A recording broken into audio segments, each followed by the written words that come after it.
pernah kan Renekton ditaruh di jungle juga. Alright, dan ternyata supportnya mungkin di sini bakalan turun menuju ke Mundo nih, Bang Abi. Mundo support Morgana jungle? Wah, Boleh? Let's go. Boleh. boleh. Sekalipun mungkin antara Mundo support Morgana jungle atau Mundo yang bakalan jungle Morgana yang lebih support. Kayak kalau ngeliat situasi kayak gini, gua rasa Darius sudah otomatis di lock di atas, bakalan ketemu sama Renekton. Dari segi The Black Horse, Jace mungkin bakalan ke arah jungle seperti yang tadi dibilang oleh Ajis Fan. Kita bakal ngeliat adanya Galio di mid lane mungkin, atau mungkin juga Galio bisa support Morgana mid lane, Mundo jungle. Kita bakal ngeliat variasi kayak gitu, tapi gue berharap dengan adanya Galio harusnya kontes di river ya bakal lebih menarik, karena Galio itu kayak masuk ke 230 untuk kontes Cattle. Dia itu champion yang kuat ya dengan kit yang dia punya, apalagi di level 3 itu udah cukup.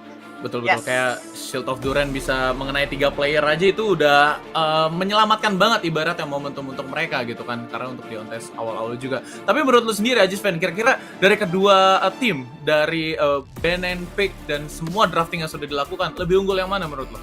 Gua jujur kalau ngomongin Min ya, power spike secara late game ini dari arah Papa Gaming lumayan menjanjikan, karena lu bisa lihat kalau even Galionya support pun, Galionya di mid itu bakal jadi flex banget. Makanya gue tadi setuju juga sama dari Bung Flip is good, gimana nanti Galio level 3 untuk nge-abuse river control itu mantep banget harusnya. Dan juga Morgana yang harusnya bakal bermain safe ya kan. Kalau seandainya dia bermain safe, itu dia bisa bikin musuhnya ibaratnya nggak bisa maju gitu, karena ke-push terus.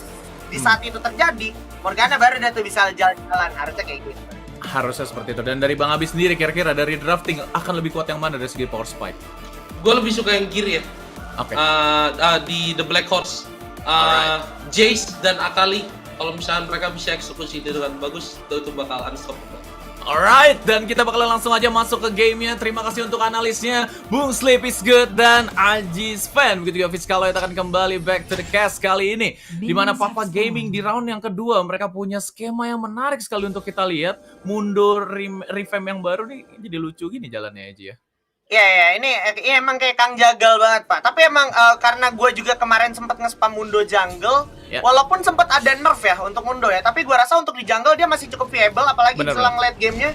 Dia kan kayak bisa jadi anti-CC gitu sama pasifnya gitu kan, dan itu nanti yang bakal berpengaruh. Makanya tadi gue suka point out dari Sleep is good, gimana nanti di fase-fase objektif, entah itu di Pit Dragon atau Baron, ini kayak Mundo Galio-nya ini harusnya bakal connect banget, dan harusnya nggak ada alasan dari The Black Horse ini berhasil nge-steal ke arah Papa Gaming. Tapi agresi yang baru aja ditunjukkan sama The Black Horse ini bener-bener kayak ngasih tahu kalau The Black Horse nggak mau kalah gitu ya, ibaratnya Fiskal. Betul. Land pressure-nya saat ini berada di mereka. Torment dibuang hanya untuk mendapatkan satu last hit, dan Lau mencoba untuk menangkap dengan punya satu Shield of Duran, tapi sayangnya gak mengenai siapa-siapa di sana. Dan dilihat dari top lane, match up dari seorang Tough, dan ternyata masih ada Death Sentence dan Dark Binding yang hampir mengenai seorang God. GSB masih memiliki positioning yang lumayan oke juga untuk di early game kali ini. Tapi dilihat dari fight pertamanya, kayaknya tim Papa Gaming di sini dengan kondisi full health melawan full health dari tim TBH ini bakal berpotensi menjadi lebih baik dibandingkan tim The Black Horse. Setuju nggak sih, Ji? Iya ya, setuju. Makanya tadi gue sempat mention gue lebih suka draftnya Papa Gaming, jujur-jujuran ya, karena ini nanti kalau udah kena satu sisi dari Papa Gaming, semuanya bener-bener kayak connect dan bakal jadi enak banget kesinambungannya. Jadi kayak lu prioritin ke satu target pun nggak masalah, yang penting harus fokus. Nah, tapi sekarang udah ada Shield of Duran dan bahkan Gate yang sangat bagus dari jauh, membuat momentumnya menjadi sangat mencekam di area bawah. Bahkan tidak disangka-sangka di sana karena ada lalainya sebuah Rift Cutler yang tidak terpantau dan gak ada ward di sana, mengharuskan Papa Gaming kecolongan seperti yang Fiskalo. Betul.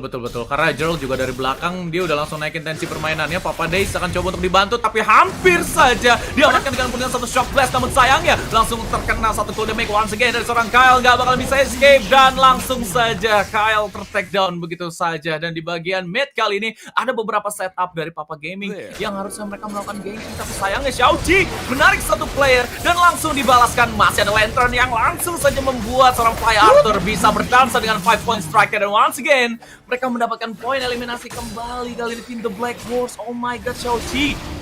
Wah, gua nggak tahu ya itu bengong kena mental apa internet issue apa gimana, nggak ngerti gue. Itu Ezreal nggak seharusnya demikian, dan penggunaan dia punya Ezreal layarnya di sini udah nggak kelihatan karena kita tahu Ezreal kan lumayan scaling gitu ya kan. Kalau dari awal udah kebully gini jadi susah. Bahkan lu punya Mundo sama Galio pun akhirnya nggak bakalan berimpact kalau seandainya ini terjadi terus-menerus. I mean, ini baru menit 3 tapi kita udah ada 5, dan yang paling fatal lagi, bentar lagi mungkin sekitar berapa, ya semenit lagi lah bakal ada Dragon. Kalau seandainya Dragon, mungkin Ocean dikacangin tetap kan, kayak The Black Horse bakal objektif ke tetap Referral gitu kan. Tapi nanti kalau seandainya dia mau maksain kontes di Referral dan fail, itu bakal jadi lebih sulit lagi untuk Papa Gaming. Ya, akan menjadi masalah selanjutnya untuk tim Papa Gaming dan pakai Span ya. Dan ini perbedaannya tuh udah 4.000-an something di menit keempat, Ji. Ini lumayan berbeda sih itemnya. Ya, kayaknya ada item setengah jadi yang akan coba untuk diamankan. Dan dilihat dari segi network goldnya udah mulai ke 3.000-an. Sementara untuk tim PGM di sini baru Darius aja nih yang mau ke 3.000 itemnya. Mungkin beda satu basic item, dan basic itemnya belum diambil. Ini akan lumayan equal lah untuk sementara waktu. Sementara waktu aja mungkin, Ci ya. Sementara waktu at least sampai objektif 2 ini dua-duanya sama-sama spawn, dan kelihatan kan Ezreal kena hook yang gitu-gitu ditambah sebuah chain of corruption. Tadi juga ada tuh piercing arrow yang udah mengancam nyawa seorang Obito, dan Obito hati-hati, bahkan seorang Lau pun juga udah cukup sekarat, mau nggak mau dipaksa dipukul mundur. Nah ini yang kayak gini tuh nggak boleh terjadi sebenarnya sama Papa Gaming. Lu udah tahu objektif udah mau spawn, lu balik, gimana kita tahu lu kalau seandainya detik 10 objektif mau spawn, lu balik aja itu OTW ke objektifnya, lu udah keburu musuhnya dapat objektifnya duluan gitu. Dan kalau udah kayak gini, The Black Horse ini punya advantage untuk dapetin Referral sama Dragon nanti. Ini boro-boro Darius follow up, gue yakin nanti bakal jadi 4 orang aja maksimal di Papa Gaming. Dan lu udah lihat ada Lantern yang udah disiapkan untuk follow up bergerak ke arah Dragon. Bahkan udah dari Rose Entrance mundur ke belakang, terkena exhaust di sana. Akhirnya kali take down karena memang belum ada follow up yang berarti, tapi sepertinya masih ada susulan-susulan kiting dari seorang Parus dan Gatsby kali ini, dan Lantern yang sangat-sangat dead di sana, dead sentence. Dan akhirnya juga disusul masih ada Kyle, dua kena, masih ada shot barrage, masih sekarat. Walaupun begitu akhirnya tetap Ocean Drake dilepaskan the box ke arah Galionya mundur dulu. Waduh, nyaris. Betul. Tapi sayangnya Tufts di sini mereka berhasil mendapatkan peeling turret kembali di bagian top lane, dan di bagian bottom lane juga tadi dia berhasil dapetin 1 poin eliminasi. Ini nggak rugi banget hitungannya, tapi ternyata Fly Arthur sambil hampir saja tertumbang kan, masih bisa flash out di sana, masih bisa escape dan masih bisa mengamankan nyawanya. Dan sampai detik ini tim Papa Gaming mereka masih orientasi terhadap Dragon yang pertama, dan Referral tuh selalu di let go begitu saja. Ini deja vu sama seperti game hari ini di round yang pertama dan di game yang hari kemarin pada saat mereka melawan Firstman. Ini kayak semuanya terjadi terus gitu, Ji ya.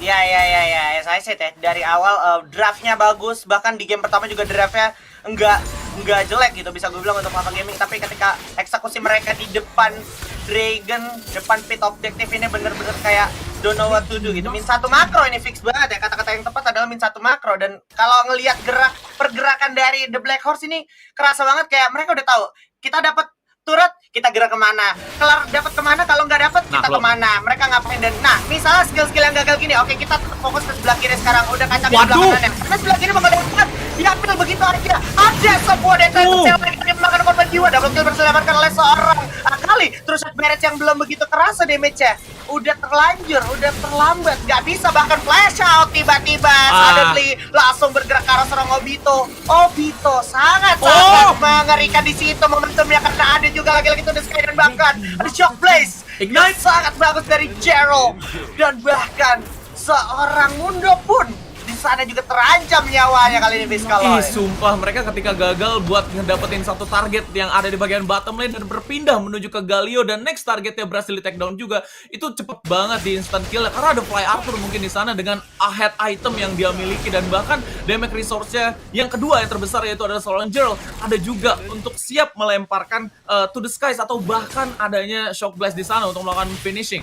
Dilihat dari itemnya juga, Black Cleaver kali ini menjadi item yang pertama, dan Chauchi mengenai dengan Death Sentence, dan juga Flyer Ruthless Predatornya dibuka dong. Nah itu dia, cakep banget, tapi sayangnya masih bisa escape, dan bahkan Tufts-nya juga masih bisa diselamatkan dengan adanya Lantern di sana, Jisvan. Susah pak.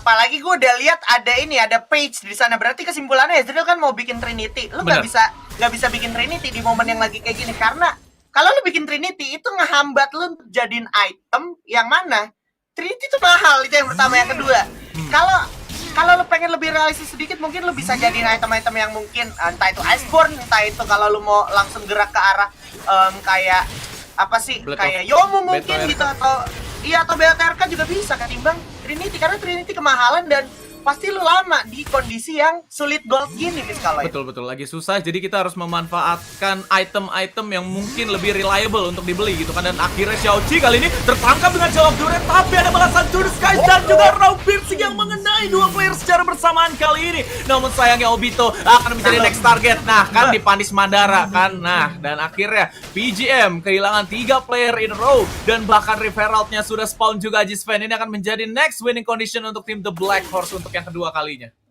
Susah, ini Obito susah deh ya. Kondisinya mau kiting, buang terus shot barrage juga maksudnya nggak gitu banyak impactnya gitu, damage output yang dihasilkan oleh Obito. Karena dari tadi ketika momen-momen yang kayak gini harusnya mereka ready steady gitu kan, untuk paling nggak memberikan perlawanan. Kalau seandainya mereka nggak dapat objektif, mereka nggak di sana gitu. Dan akhirnya ya udah, ini bakal jadi bola salju untuk teman-teman dari The Black Horse. Dan kalau lu perhatiin, di saat wave control lagi gerak ke arah mid, di bawah juga dibikin momentumnya, dan Dragon yang udah spawn juga. Jadi kalau seandainya di sini gagal dari Black Horse masih bisa maksimalin Dragon udah mulai di-commit. Oke, Renekton tumbang dari top, tapi lu perlu ingat, dari Thresh ini sama Jace-nya ini udah bakal jadi playmaker banget. Lu bisa lihat, ada Shock Blast yang sangat mengancam, dan ada satu lagi Death Lantern yang nyaris saja mengintai, tapi sekarang bakal coba di-kiting dulu. Nah, pinter dan fatalnya di sini adalah Papa Gaming membiarkan Dragon reset. Ya udah, ini buat The Black Horse sekarang bakal control all over the game. Bakal lu bisa lihat Morgana udah buang heal, udah buang dia punya stasis juga, dikasih the box juga. Oke, coba tabrak sedikit, kasih Jace, jangan ada coba dari samping belakang, coba langsung di flank begitu oleh Girl. Wah, to the sky-nya ternyata masih bisa dihindari oleh sebuah air cansive atau bahkan itu flash. Dan akhirnya benar-benar mencekam kondisinya di sini untuk Papa Gaming. Sementara itu di saat yang bersamaan masih ada Taps yang udah respon kembali untuk menggiring wave minion yang sangat bagus, tentunya dengan naga di kantong. Gila 4v5 situation tadi pada saat di Dragon Pit, tapi sayangnya kali ini Gerald harus mengusir mereka dengan menggunakan satu Mercury Hammer ya. Benar-benar bisa memanfaatkan satu Accelerate Gate, tapi sayangnya tertarik dengan upper hand, dan Gerald berhasil take down Decimate mengenai seorang Xiaoqi di sana. Xiaoqi akan menjadi next target, tetapi sayangnya kali ini ada 5 point strike yang mengenai 2 kali, 3 kali bahkan, dan Papa Days terlalu wasted kali ini pergerakannya, dan Papa Gaming menjadi trade 1-1 antara jungle Ajisven berkat adanya satu frag stand dari seorang Mundo di sana.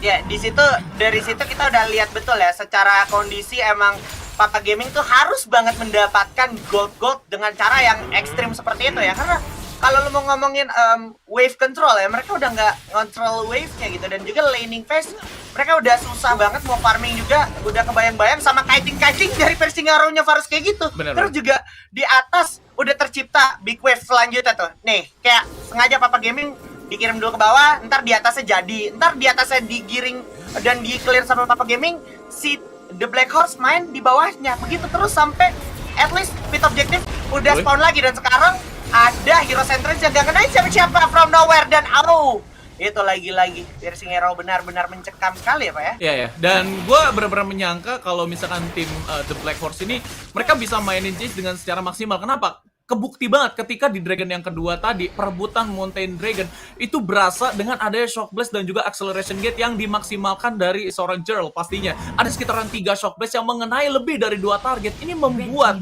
Piercing Arrow memiliki presence yang sama kuatnya kayak Shock Blast yang dimiliki seorang Gerald, dan bahkan Protobelt maju dan to the skies di sana bakal langsung di pop gitu saja. Pokoknya pun langsung mencongkel, dan juga ada in the box, dan bahkan Death Sentence dan disupport oleh seorang Fly Arthur. What a nice execution, dan bahkan Papa Days langsung dibuka satu overdose-nya di sana. Tapi sayangnya Papa Gaming kehilangan 2 turret secara bersamaan di bagian top dan bahkan bottom lane-nya kali ini Ajisven.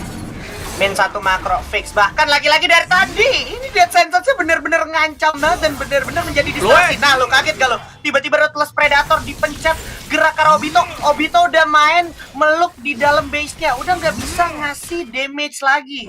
Dan berapa apa lu sama Darius dan juga Mundo yang kita tahu sebagai frontliner gitu kan. Apalagi di sini dari seorang Minix juga gue nggak ngelihat presensi dari Morgananya memberikan apa ya, pressure atau bahkan haras-haras dari segi dia punya tormented gitu. Tapi akhirnya malah dibalikin dan kondisinya emang udah jauh banget. Jujur aja ini baru menit 13 tapi kayak goldnya udah bahkan nyaris gerak ke 15.000, ya kurang lebih 15.000, dan Baron sekarang up ditambah ya sekitar 30 detik lagi harusnya juga Infernal Drake spawn. Jadi ini benar-benar bakal jadi sebuah tantangan tersendiri untuk Papa Gaming. Papa Gaming keculik satu atau salah ambil move satu kali aja. Nah, nih contoh, lu lihat Morgana pasti kurang lebih farming ke bawah. Morgana kelihatan di bawah, bakal coba dicari di Baronnya harusnya. Iya ya, dan Baronnya ini akan dicoba buat maksimalin nih sama tim Papa Gaming, dimana mereka mengirim 4 player secara bersamaan dan Morgananya finally stick together lagi. Ji Torment di sana bakalan coba untuk dikeluarkan dan dibalas dengan penggunaan satu bonsau, dan akhirnya dibuka oleh sang Shuriken Flame dan juga Shroud, dan langsung tertarik ternyata backlane Obito dikonserv begitu saja dengan the box, dan mereka langsung terpecah begitu saja, dan akhirnya stasis pun dibuka oleh Morgana. Tapi Soul Shackle di mana ditarik dengan upper hand, dan ada Winds of War di sana yang mengenai 3 target, tapi sayang nggak ada damage sama sekali, dan bahkan di sana ada satu shock blast yang masih disimpan juga, dan akan coba untuk bisa kasih satu shock blast, dan akhirnya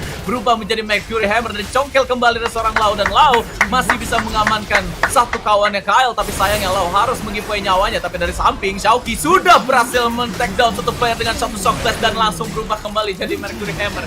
Ini in-out combat dari tim The Black Horse benar-benar nggak main-main, dan bahkan mereka bisa mendapatkan 2 objektif secara bersamaan, Infernal dan juga Baron Nature di detik ini harusnya. Well yes, lu bisa lihat tadi gimana seorang Mundo itu kesel banget sama Trashnya gocek sampai misain Mundonya dan malah ngegiring Mundonya ke Renektonnya dapetin Mundo. Abis itu udah nggak bisa ngapa-ngapain lagi Papa Gaming. I'm sorry to say, ini udah one sided banget. Ini lagi-lagi min 1 makro Papa Gaming, dan akhirnya bahkan Infernal Drake-nya bakal dikontrol gitu kan sama teman-teman dari The Black Horse. Terus juga kayak gimana Xiaoqi nge-bait tadi, dia ngasih death sentence terus buka the box nge-flash keluar. Terus ada yang ke-bait lagi, yang ke-bait itu adalah Papa Des, yang kita tahu Papa Des harus stick together sama teman-teman yang lagi team fight tadi. Kalau seandainya tadi Papa Des nggak ngejar seorang Trash, yang pada akhirnya tadi Trash juga nggak mati juga pada akhirnya, itu lebih mending gitu, karena masih ada potensi dari Papa Gaming ini ngebalikin keadaan harusnya pistol. Betul, dan mungkin scaling champion mereka juga masih belum ready kali ini. Aegis Fan dilihat dari networknya bahkan belum sampai 10.000 juga nih Obito, karena lumayan struggle dan dia menjadikan item Trinity Force seperti yang tadi lu bilang, walaupun agak sedikit memaksa tapi ya udahlah ya gitu. Dan akhirnya The Black Horse mereka berpindah alih posisi menuju ke bagian Baron Lane kali ini dan mencari beberapa potential kill terlebih dahulu. Clearing wave dilakukan oleh mereka. Morgana langsung memberikan presence di bagian mid di sana, dan akan ada satu fly yang mungkin menarik satu player, tapi sayangnya true shot Barracks dibuka terlalu early kali ini dan dibalas dengan piercing arrow, dan Papa Des harus pulang, dan ada Dark Binding dan bahkan Torment yang mengenai 2 player, tapi di sana ada Ruthless Predator yang mengenai satu player di sana, dan ternyata langsung di all in. Hero Centration di cancel juga dan double kill bahkan diamankan oleh seorang Town, dan this is gonna be wipe maybe karena